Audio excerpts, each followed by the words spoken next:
14강 두 종류의 지혜 공부를 하겠습니다. 금주하고 그다음에 다음 주 두 주 동안 공부하도록 하겠습니다. 이 두 종류의 지혜, 이 두 번에 걸쳐서 소개해드리는 말씀은 모두 녹화해서 보내드립니다. 먼저 제13강 말씀을 통해 할 이유, 먼저 오늘 말씀 읽도록 하겠습니다. 야고보서 3장 13절부터 18절까지 말씀 읽도록 하겠습니다. 야고보서 3장 13절부터 18절까지 말씀입니다. 말씀 함께 읽겠습니다. 너희 중에 지혜와 총명이 있는 자가 누구냐? 그는 선행으로 말미암아 지혜의 온유함으로 그 행함을 보일지니라. 그러나 너희 마음속에 독한 시기와 다툼이 있으면 자랑하지 말라.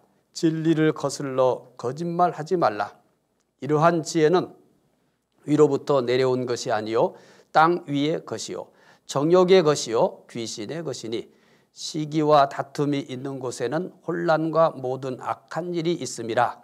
오직 위로부터 난 지혜는 첫째 성결하고 다음에 화평하고 관용하고 양순하며 긍휼과 선한 열매가 가득하고 편견과 거짓이 없나니 화평하게 하는 자들은 화평으로 심어 의의 열매를 거두느니라. 아멘. 자, 먼저 13강 지난주 공부했던 내용 복습하겠습니다. 말을 통제해야 할 이유 복습합니다. 말을 통제해야 할 이유는 5가지입니다. 첫째, 말에 대해 심판이 있기 때문에 말을 통제해야 합니다. 두 번째, 말에 실수가 많기 때문에 말을 통제해야 합니다. 세 번째는 말의 영향력이 크기 때문에 말을 통제해야 합니다. 네 번째, 혀는 길들일 수 없기 때문에 말을 통제해야 합니다. 한 입으로, 다섯 번째는 한 입으로 두 가지를 하기 때문에 말을 통제해야 합니다. 이렇게 말을 통제해야 될 이유 5가지를 지난주에 공부했습니다. 자, 오늘은 두 종류의 지혜, 말씀드린 것처럼 두 주에 걸쳐서 나누어 공부하도록 하겠습니다. 먼저 가장 많이 반복되는 단어가 있습니다.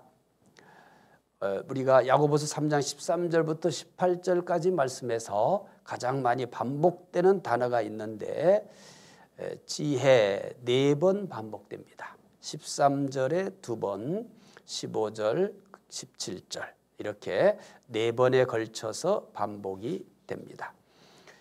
그러면 지혜에 대해서 말하고 있다는 얘기죠. 그런데 지혜에 대해서 말하는데 본문은 2가지 지혜를 말합니다. 먼저 첫 번째 15절에서 땅에서 나는 지혜를 얘기합니다. 땅에서 나는 지혜. 두 번째는 17절에서 위에서 나는 지혜. 이렇게 지혜를 얘기하는데 2가지를 얘기하고 있는 거죠. 그래서 두 종류의 지혜다. 이렇게 제목을 정했습니다. 먼저 첫 번째입니다. 야고보는 무엇을 보이라고 합니까? 야고보서 3장 13절 읽어보겠습니다. 너희 중에 지혜와 총명이 있는 자가 누구냐?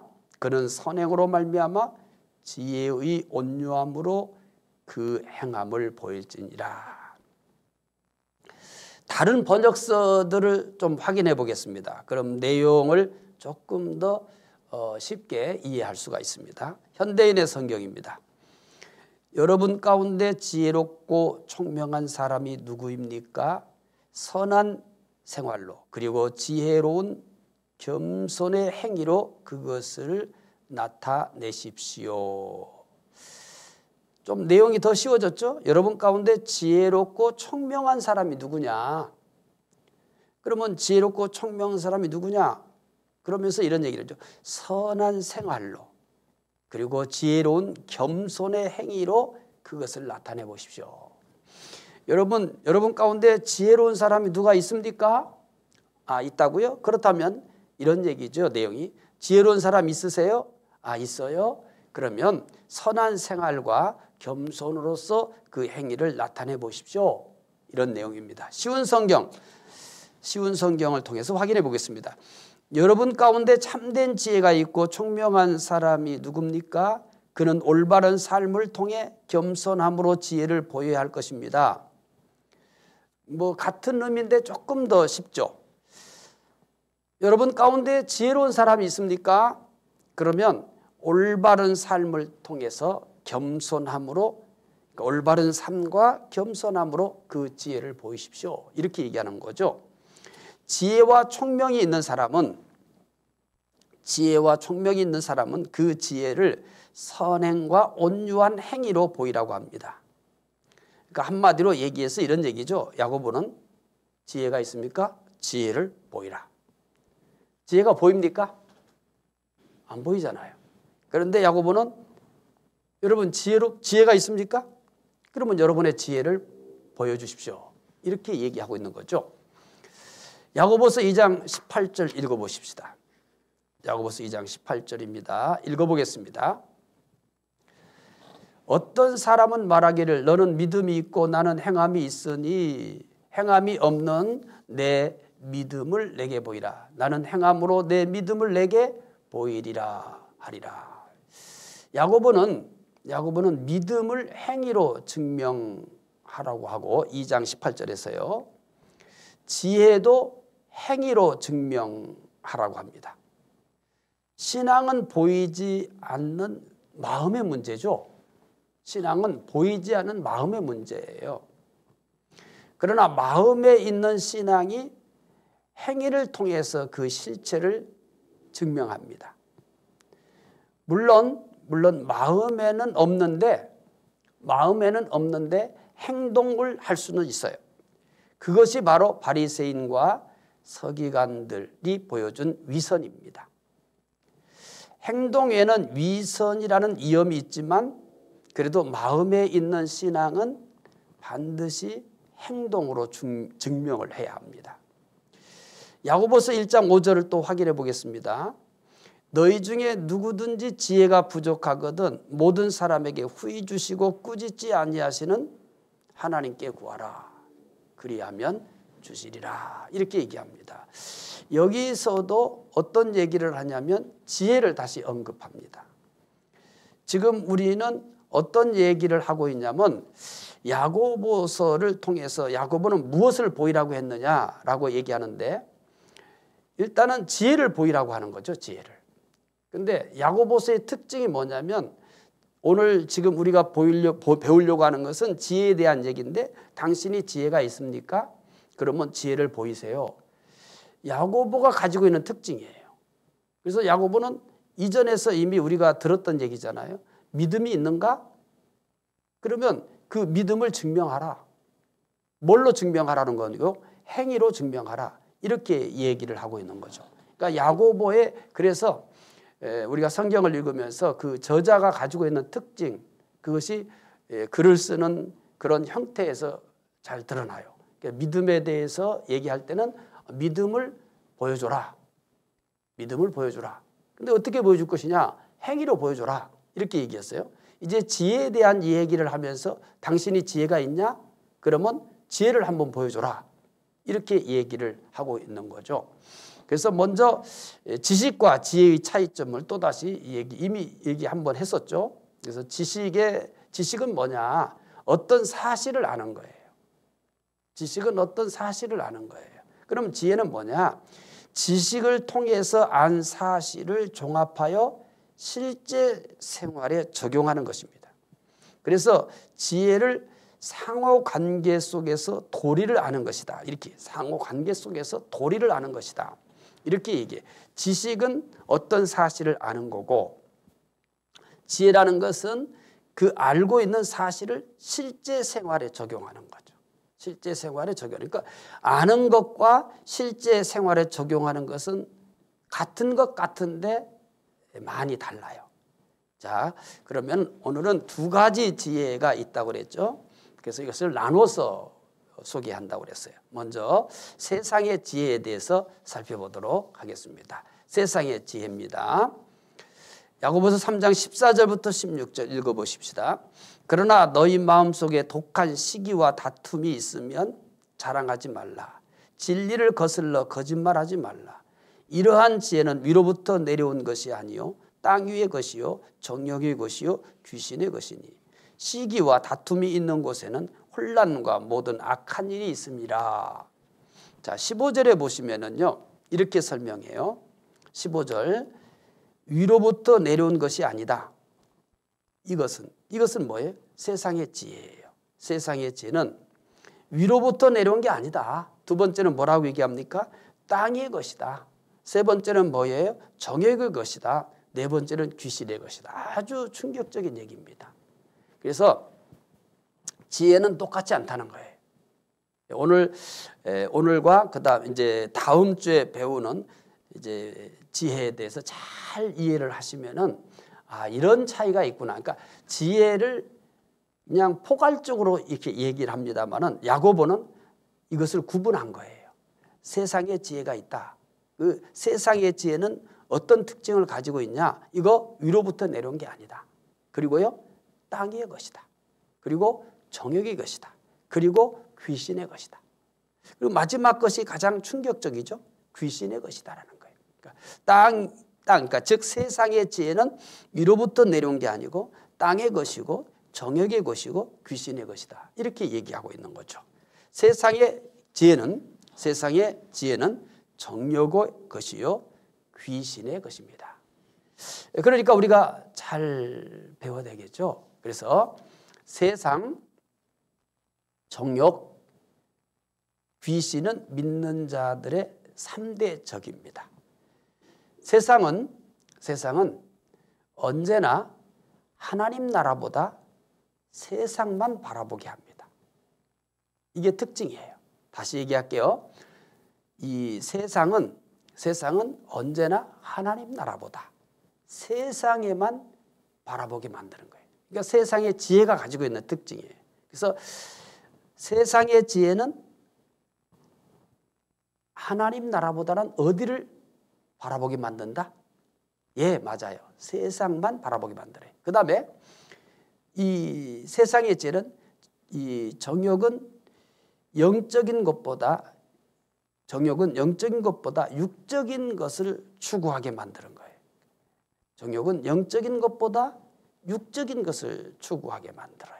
귀신은요, 하나님을 거역하고 귀신을 따르게 하는 겁니다. 이런 특징이에요. 그래서 세상, 정욕, 귀신은 믿는 자의 3대 적인데 세상은 언제나 하나님 나라보다 세상 나라를 바라보게 하고 정욕은 영적인 것보다 육적인 것을 추구하게 만들고 귀신은 하나님을 거역하고 귀신을 따르게 한다. 이 세 가지 특징이 있습니다. 자, 그러면은 이제 세상 지혜의 특징 잘 따라와셔서 세상 지혜의 특징을 잘 이해하셨으면 합니다. 첫째는 독한 시기. 야고보서 3장 14절 읽어봅시다. 그러나 너희 마음속에 독한 시기와 다툼이 있으면 자랑하지 말라. 진리를 거슬러 거짓말하지 말라. 이 독한 시기란 다른 사람을 인정하지 않고 자기 뜻대로만 하려는 겁니다. 자기 뜻대로만 하려고 하는 거예요. 이게 독한 시기. 그러니까 그냥 시기가 안 좋아. 앞에다가 시기 이것만 해도 벌써 어감이 안 좋은데 앞에다가 뭐를 썼냐면 독한 시기 이렇게 얘기했어요. 그러니까 독한 시기는 다른 사람을 인정하지 않고 자기 뜻대로만 하려고 하는 것. 그래서 바울 사도는 이런 얘기를 해요. 나는 날마다 죽는다. 그리고 예수님이 제자들에게 부탁을 했어요. 아무든지 나를 따라오려거든 자기를 부인하라. 왜 그럴 것 같아요? 그러니까 이런 가르침들이 토막난 게 아니에요. 그리고 서로 충돌을 하지 않는 거예요. 그래서 여기서 보는 것처럼 세상의 지혜는 뭐냐? 독한 시기다. 세상 지혜의 특징이 독한 시기다. 그러니까 독한 시기란 자기 뜻대로만 하려고 하는 거죠. 그러니까 우리는 이 성질을 이해하지 못하면 내 뜻대로만 하려고 하는 것을 뭐냐면 자기 주장이 강하다라는 것으로서 포장을 하는 거죠. 개성이 강하다라는 것으로 포장을 해서 고치려고 하지 않은 거죠. 나는 이렇게 개성이 강해. 나는 좀 자기 주장이 강해. 이렇게 포장을 해버리는 거죠. 근데 성경은 그게 아니다. 이건 독한 시기다. 그 독한 시기는 자기 뜻대로만 하려고 하는 거다. 시기는 교만과 함께 악마의 죄, 가인의 죄, 예수님을 죽인 죄, 인간의 가장 원색적이고 보편적인 죄입니다. 시기가 없는 사람이 없죠. 그런데 이 시기를 어떻게 하면 자꾸 버려가느냐, 이것이 우리가 해야 할 일이죠. 그래서 여기 설명하는 것처럼 시기는 교만과 함께 악마의 죄라고 얘기했어요. 가인의 죄, 그리고 예수님을 죽인 죄, 그리고 인간의 가장 원색적이고 보편적인 죄다. 시기라는 것은 사실은 시기라는 것은 다른 사람을 해치는 게 아니에요. 다른 사람을 해치는 게 아니라 시기는 결국 누구를 해치는 거냐면 자기를 해치는 겁니다. 이걸 잘 이해하지 못하는 거예요. 나는 시기심이 많아 이렇게 얘기했을 때 다른 사람을 해치기 이전에 누구를 해치게 되냐면 자기를 해치는 거예요. 자기. 이 시기심이라는 게 건강에 좋은 게 아니잖아요. 시기심이라는 것이 정서적으로 좋은 게 아니잖아요. 시기심이라는 것이 우리의 이 마음에 믿음에 좋은 게 아니잖아요. 그래서 잠언은 이런 얘기를 해요. 잠언 14장 30절에 평온한 마음은 육신의 생명이나 시기는 어떻게 한대요? 뼈를 썩게 하느니라. 시기는 다른 사람의 뼈를 썩게 하는 게 아니라 자기의 뼈를 썩게 하는 거예요. 그래서 시기가 없는 사람이 없으나 그러나 이 시기를 자꾸 버리면서 가야 될 일입니다. 그래서 시기라는 것은 어떤 것이라고 그랬어요? 자기 뜻대로만 하려고 하는 것. 자기 뜻대로. 시기라는 것이 자기 뜻대로만 하려고 하는 것으로서 표출되는 거죠. 그래서 시기는 자꾸 버려야 될 일이다. 시기심 없는 사람은 없어요. 우리가 그러니까 완벽한 인품을 가진 사람은 없는 거죠. 그래서 자꾸 버리면서 가는 거죠. 그래서 예수님은 이것을 한마디로 얘기해서 자기를 부인하라 이렇게 표현을 한 거고, 바울 사도는 나는 날마다 죽는다 이렇게 얘기한 거죠. 세상의 지혜의 특징 첫째가 뭐라고 그랬어요? 독한 시기다. 두 번째 다툼입니다. 야고보서 3장 14절 읽어보십시다. 그러나 너희 마음속에 독한 시기와 다툼이 있으면 자랑하지 말라. 진리를 거슬러 거짓말하지 말라. 자, 세상의 지혜의 두 번째 특징이 뭐예요? 다툼이에요. 다툼은 정치가들이 권력을 얻기 위해 싸우는 것과 같습니다. 그러니까 다툼은 다른 사람보다 높아지려는 욕심에서 나오는 거예요. 그러니까 다툼은 괜히 나오는 게 아니에요. 다른 사람보다 높아지려는 욕심. 내가 맞다라고 하는 그런 데서 나오는 거죠. 다툼은. 자, 누군가와 이렇게 언쟁이 벌어졌어요. 그러면 언쟁이 결국은 싸움으로 벌어질 수가 있어요. 그 이유는 뭐냐면 뭐에겠어요? 내가 맞다. 이 얘기겠죠. 내가 맞다. 너는 틀린다. 이 얘기겠죠. 그래서 다툼은 어떻게 오냐? 정치가들이 권력을 얻기 위해 싸우는 것 같은 거다. 다툼은 다른 사람보다 높아지려는 욕심에서부터 오는 것이다. 야고보서 4장 1절 읽어보십시다. 너희 중에 싸움이 어디로부터 다툼이 어디로부터 나느냐? 너희 지체 중에 싸우는 정욕으로부터 나오는 것이 아니냐? 이렇게 얘기를 합니다. 그 다음 보십시다. 세 번째입니다. 이거 다 세상의 지혜의 특징이에요. 세상의 지혜의 특징 세 번째는 자랑입니다. 야고보서 3장 14절 읽어보겠습니다. 그러나 너희 마음속에 독한 시기와 다툼이 있으면 자랑하지 말라. 진리를 거슬러 거짓말하지 말라. 자랑은 자기를 과시하고 높이려는 데서 나옵니다. 이게 세상의 지혜인 거예요. 그러니까 세상의 지혜로부터 오는 것이 뭐냐면 자기를 자꾸 뭐 하려고 하는 거예요? 과시하려고 하는 거죠. 이게 세상의 지혜예요. 그러니까 어떻게 해서든지 자기를 드러내려고 하는 것은 세상의 지혜다. 그러니까 세상의 지혜가 가지고 있는 특징 세 번째가 자랑이다. 자랑에 대한 교훈이 있습니다. 첫째, 자랑은 다 악한 것입니다. 야고보서 4장 16절에. 자랑은 다 악한 것이다. 두 번째, 자랑은 하나님이 없는 사람의 특징이다. 충격적이죠. 로마서 1장 28절부터 32절에 뭐냐면 자랑은 하나님이 없는 사람이 가지고 있는 특징이다. 세 번째, 자랑은 거짓 선생들의 특징이다.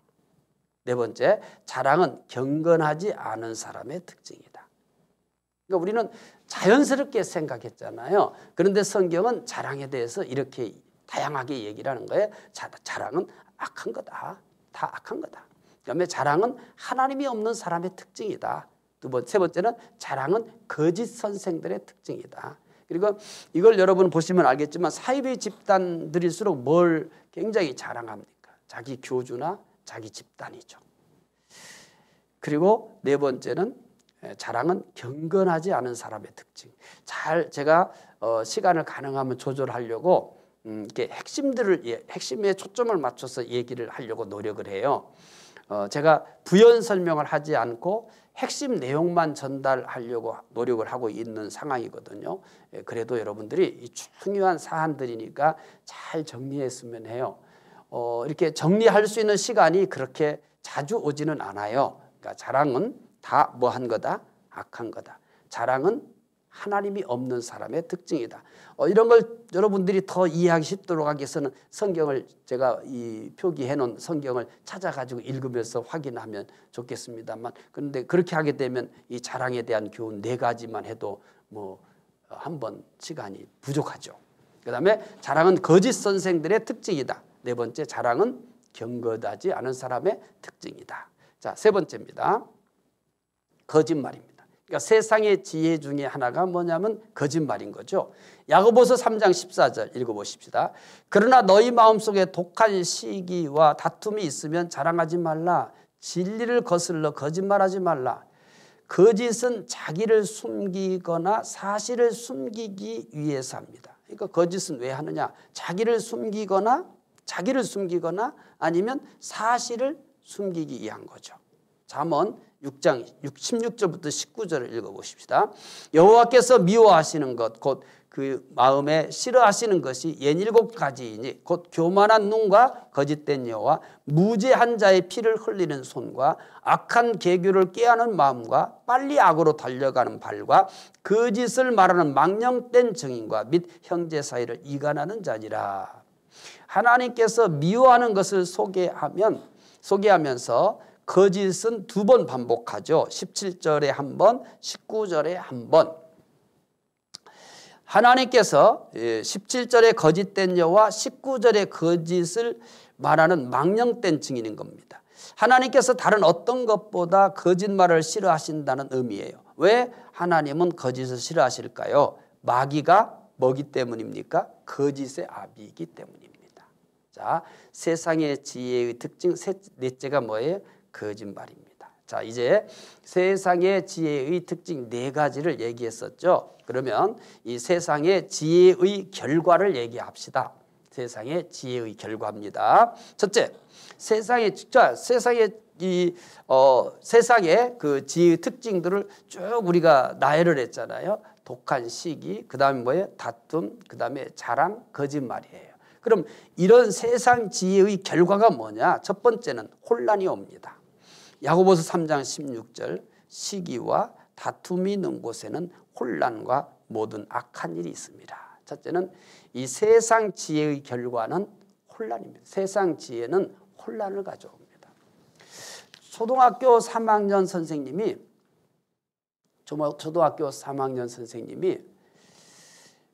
초등학교 3학년 학생이 교감 선생님의 뺨을 때리는 모습이에요. 교감 선생님, 그러니까 초등학교 3학년 학생이 교감 선생님이 아니고 교감 선생님의 뺨을 때리는 모습이에요.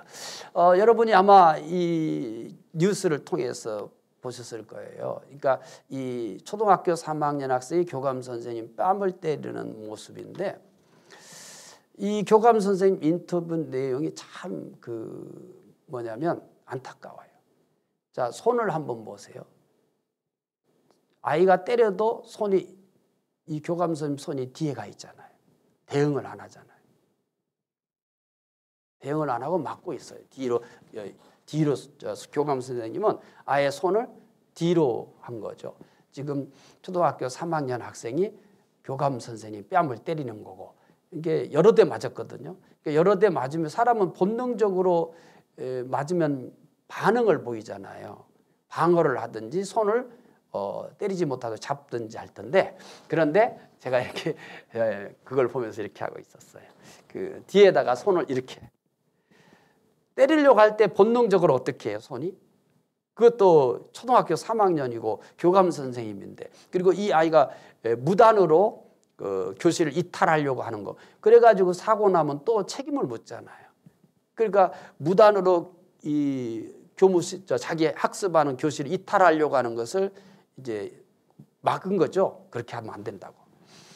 그러니까 이 아이가 교감 선생님 뺨을 때리는 거고, 교감 선생님은 맞으면서도 어떻게 하냐면 열중셔하고 있어요. 이거 예를 들어서 누가 이렇게 때리려고, 특히 이 애가 초등학교 3학년이 세상에 교감 선생님 뺨을 때리려고 손을 올렸을 때 첫 번째는 무방비 상태에서 맞을 수 있어요. 그런데 두 번째는 어떻게 할 수 있어요? 자연히 손이 나와서 잡죠. 이게 본능이에요. 근데 선생님이 얼마나 단련을 됐는지 이게 이제 대응을 하면 안 된대요. 대응을 하면 안 된대요. 이제 그 선생님의 인터뷰 기사를 읽으면서 참 슬펐어요. 대응을 하지 않기 때문에 얻어맞으면서도 교감 선생님이 이렇게 손을 뒤에다 열중시하고 자기 손을 잡고 있는 거죠. 대응을 하면 아주 복잡해진다는 거죠. 이게 지금 우리의 현실이에요. 손을 잡는다든지 얘를 어떻게 한다든지 이 대응을 하게 되면 그 다음에 일어날 일들에 대해서 예상을 못하니까, 그러니까 그냥 자기 손을 열중시해서 깍지 끼고 딱 붙들고 있고 이 아이가 때리는 걸 그대로 맞는 거죠. 이게 세상 지혜의 단면이라고 보시면 됩니다. 더 교육은 높아졌어요. 지식은 훨씬 더 높아졌어요. 학습 내용, 저희 같은 사람들이 초등학교 배웠을 때 내용과 지금 내용은 이건 도대체 비교가 안 되는 겁니다. 이게 세상 지혜의 특징인 겁니다. 이렇게 세상에 엄청난 많은 것들을 배우고 더 좋은 교육 환경, 더 좋은 교육 자재들을 가지고 이렇게 배우지만은 결과는 무엇이냐면은 혼란이죠. 슬픈 일이죠. 근데 이거를 문제시하지 않는 거죠. 당연한 결과라고 생각하는 거죠. 이런 일이 벌어졌을 때만 매스컴에서 떠들고 문제가 있다 그러는 거지, 그거 왜 그러냐라고 묻지 않아요. 한 반의 학생들이 적어요. 그리고 이전에 비해서 훨씬 이전에 비교할 수 없을 만큼 선생님들이 아이들한테 오히려 더 깍듯이 예의를 갖추고, 선생님이 아이들이 선생님에게 깍듯이 예의를 갖추는 사이가 아니에요. 선생님들이 오히려 더 아이들에게 더 예의를 갖추고 더 깍듯이 하고 더 조심해요. 그러면 선생님들이 이렇게 더 아이들을 깍듯이 대하고 조심하고 이렇게 대하면 아이들은 거기에 맞춰서 더 선생님을 존중하고 그래야 될 거 아니에요. 그런데 이렇게 교육을 해야 된다. 이렇게 인권, 인격, 이 아이들의 어린 아이들의 인격을 존중해야 된다. 그럼 존중해 줬으면은 더 나은 사회가 되어야 되잖아요. 그런 아이들의 이 인격이나 아이들의 이런 것들을 더 존중하면서 잘 가르쳤으면, 이전에 그런 것보다 그런 뭐 아동의 인격이니 뭐니 이런 것보다는 한 반에 뭐 60명, 70명 모아놓고 막 공부할 때보다 지금 아이들의 인성이 훨씬 좋고 어른들을 더 존중하고, 이게 어려운 기대입니까? 그것보다 훨씬 더 적은 숫자의 선생님은 더 아이들을 깍듯이 대하지, 더 조심해서 대하지, 함부로 말하지 않지. 그러면은 그런 교육을 받으면은, 그러면 60, 70명이 넘는 한 반의 아이들을 모아놓고 선생님이 막 교육할 때보다 지금의 아이들이 인성이 훨씬 뛰어나야 되고 예의도 더 발라야 되고 그럴 거 아니겠습니까? 집에서도 옛날과 달리 아이들을 어떻게 합니까? 옛날에는 먹고 사느라고 바빠가지고 제대로 아이들을 돌보지 못했잖아요. 근데 지금은 더 아이들을 어떻게 합니까? 더 말 한마디라도 엄마 아빠도 더 말을 잘하잖아요. 예쁘게 하잖아요. 함부로 하지 않잖아요. 그러면은 가정에서든 집에서든 이렇게 하면 지금의 아이들은 훨씬 더 나은 아이들이 돼 있어야 된다는 거예요. 그런데 이게 세상 지혜의 단면인 겁니다. 그래서 세상 지혜의 결과는 뭐라고 얘기했어요? 첫째가 혼란이다. 혼란이다. 그 다음에 두 번째입니다. 두 번째는 악한 일이 일어납니다. 야고보서 3장 16절 읽어봅시다. 시기와 다툼이 있는 곳에는 혼란과 모든 악한 일이 있습니다. 모든 악한 일이 있다. 그러니까 세상 지혜의 결과는 뭐냐? 악한 일이다. 이렇게 얘기합니다. 자, 복습합시다. 14강 두 종류의 지혜 얘기를 했는데 야고보는 무엇을 보이라고 합니까? 야고보는 지혜를 보이라고 하는 거예요. 너 지혜가 있냐? 지혜를 보이라. 야고보는 믿음을 행위로 증명하라고 하고 지혜도 행위로 증명하라고 하며 신앙의 특징을 분명하게 드러내고 있습니다. 신앙은 보이지 않는 마음의 문제입니다. 그러나 마음에 있는 신앙이 행위를 통하여 그 실체를 증명합니다. 두 번째, 세상의 지혜입니다. 세상의 지혜는 세상, 정욕, 귀신, 믿는 자들의 3대 적이라고 했습니다. 세상은 언제나 하나님보다 세상만 바라보게 합니다. 두 번째, 정욕은 영적인 것보다 육적인 것을 추구하게 합니다. 세 번째, 귀신은 하나님을 거역하고 귀신을 따르게 합니다. 자, 세상 지혜의 특징이죠. 첫째는 독한 시기예요. 독한 시기란 다른 사람을 인정하지 않고 자기 뜻대로만 하려는 겁니다. 시기는 교만과 함께 악마의 죄, 가인의 죄, 예수님을 죽인 죄, 인간의 가장 원색적이고 보편적인 죄입니다. 두 번째, 다툼입니다. 다툼은 정치가들이 권력을 얻기 위해 싸우는 것과 같습니다. 다툼은 다른 사람보다 높아지려는 욕심에서 나옵니다. 세 번째, 자랑입니다. 자랑은 자기를 과시하고 높이려는 데서 나옵니다. 자랑에 대한 교훈 4가지 말씀드렸잖아요. 잘 기억하셨으면 좋겠어요. 첫째는 자랑은 다 악한 것입니다. 두 번째, 자랑은 하나님이 없는 사람의 특징입니다. 세 번째, 자랑은 거짓 선생들의 특징입니다. 네 번째, 자랑은 경건하지 않은 사람의 특징입니다. 마지막으로 네 번째, 거짓말입니다. 세상 지혜의 특징, 거짓말. 거짓은 자신을 숨기거나 사실을 숨기기 위해서 합니다. 하나님께서 다른 어떤 것보다 거짓말을 싫어하십니다. 마귀가 거짓의 아버지이기 때문입니다. 세상 지혜의 결과는 2가지죠. 첫째는 혼란입니다. 세상 지혜는 혼란을 가져오고, 두 번째요, 악한 일이 일어납니다. 자, 가족과 함께 나눌 주제입니다. 첫째, 세상 지혜의 특징 중 최근에 자신이 경험한 것을 나눠 보십시오. 세상 지혜의 특징 얘기했었잖아요. 그 세상 지혜의 특징들을 최근에 자신이 경험한 것이 있다면 나눠보십시오. 최근이 아니더라도 세상 지혜에 대해서 공부를 했기 때문에 이것을 가지고 자신이 좀 이렇게 안타깝게 생각하는 그런 경험이 있으면 나누시면 되겠죠. 없으면은 혼자 하시는 분들은 혼자 이렇게 써보시면 되겠고, 가족이 함께 하시면 가족이 나누면 좋겠습니다. 두 번째, 기도 제목을 나눈 후 함께 기도하세요. 마찬가지죠. 세상 지혜에 놓고서 우리가 어떻게 기도할 건가, 이 기도 제목을 가지고 기도하시면 되겠습니다. 기도하겠습니다. 하나님 감사합니다. 세상 지혜에 대한 특징 야고보서를 통해서 배웠습니다. 세상 지혜에 대한 특징을 꼭 잘 기억할 수 있게 해주시기 원하옵나이다. 오늘 이 세상이 날이 갈수록 혼란스러워지고 또 악한 일이 많이 일어나는 것은 바로 세상 지혜가 가져다준 결과들입니다. 하나님, 세상을 잘 이해해야 우리가 더 신앙생활을 바르게 할 수 있습니다. 이 시간을 통해서 잘 깨닫게 해 주시옵소서. 감사하며 예수님 이름으로 기도합니다. 아멘.